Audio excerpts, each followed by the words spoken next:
Bonjour et bienvenue à la chronique web de l'hôpital vétérinaire de Rivière-du-Loup. Aujourd'hui, j'ai décidé de vous parler d'un sujet qui fait couler beaucoup d'encre sur le web et sur les médias sociaux, le maïs dans l'alimentation des animaux de compagnie. Comme il y a énormément d'informations qui circulent, c'est un petit peu difficile de faire une seule chronique, donc on a décidé d'en faire deux plutôt qu'une. Et aujourd'hui, la chronique va porter sur un réel danger du maïs, c'est l'ingestion de maïs sous cette forme-là. Donc, le maïs en tant que tel, les grains de maïs, c'est un super de bon aliment qui contient beaucoup de nutriments. Donc, il n'y a pas de problème à ce que votre animal en mange. Le problème, c'est la partie fibreuse. Fait qu'ici, un pré-mangé. La partie fibreuse, la partie centrale, qui, elle, est complètement non digérable par l'animal. Ce que ça veut dire en théorie, c'est que si un animal, surtout les chiens, mais certains chats très gourmands aussi, en mangent un morceau ou les pieds au complet, il peut être avec des blés d'Inde, des grains, parce qu'il va être digéré plus tard, cette partie-là. Ça va être avalé, passé dans l'œsophage, qui est assez élastique. Ça va se ramasser dans l'estomac, une belle grosse poche qui peut accueillir beaucoup de nourriture. Donc, s'il y a déjà des grains, ils vont être digérés. Et la partie centrale, elle, va s'en aller dans les intestins, va faire son chemin et va ressortir de façon à peu près intacte dans les selles. Ça, c'est la théorie.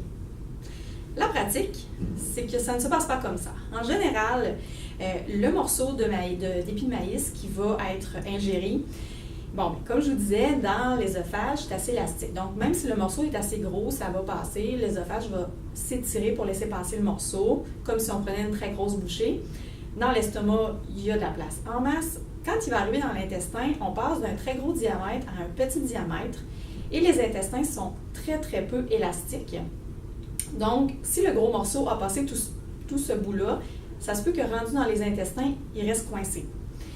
Et il y a une autre particularité qui est vraiment au maïs, c'est quand vous regardez un épi comme ça, ça a presque l'air d'un petit velcro. Puis c'est le cas, c'est collant. Donc, en plus d'être plus gros, donc de passer dans un diamètre qui est plus étroit, ça va aussi avoir tendance à adhérer.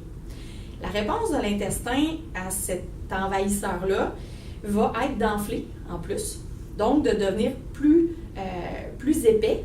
Il va coincer encore plus l'épi de maïs, ce qui va faire que là, l'épi de maïs va être complètement coincé et va empêcher la nourriture de passer tout court. C'est pas tellement compatible avec la vie, vous l'imaginez bien. Si un animal ne peut plus se nourrir et ce que ça aille dans les intestins, mais il va avoir ce qu'on appelle une obstruction intestinale complète.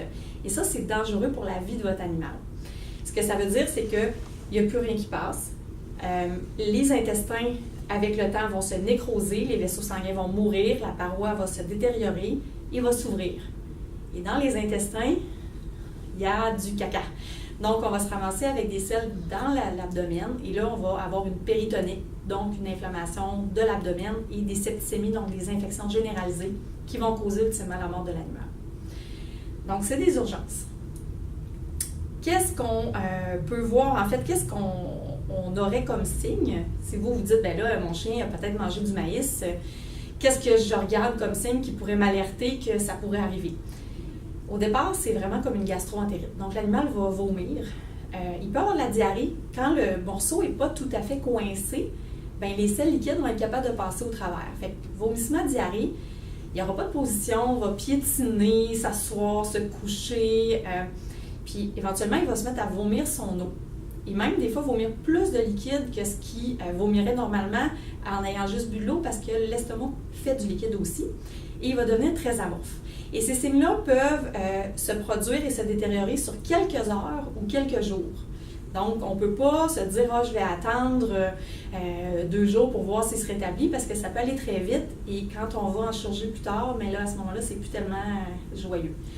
Donc, c'est ces signes-là qu'on peut voir. Et une chose qui est très importante que je veux que tout le monde retienne, c'est pas parce que votre animal a mangé un épi de blé d'Inde il y a 2 mois puis qu'il n'y a rien qui s'est produit que vous êtes en sécurité. L'épi de blé d'Inde, sous forme complète ou en petits morceaux, peut rouler dans l'estomac, rester là comme dans une laveuse frontale et éventuellement va soit sortir en vomissement, soit prendre le mauvais côté et provoquer une obstruction. Donc, si Pitou a mangé ce morceau d'épi-là en juillet, il pourrait bloquer en octobre. Donc, toujours garder en tête que si un épi de maïs qui a été mangé à quelque part dans les derniers mois, gardez en tête que s'il y a des vomissements, c'est une possibilité qu'on ait une obstruction. Alors, quoi faire pour prévenir?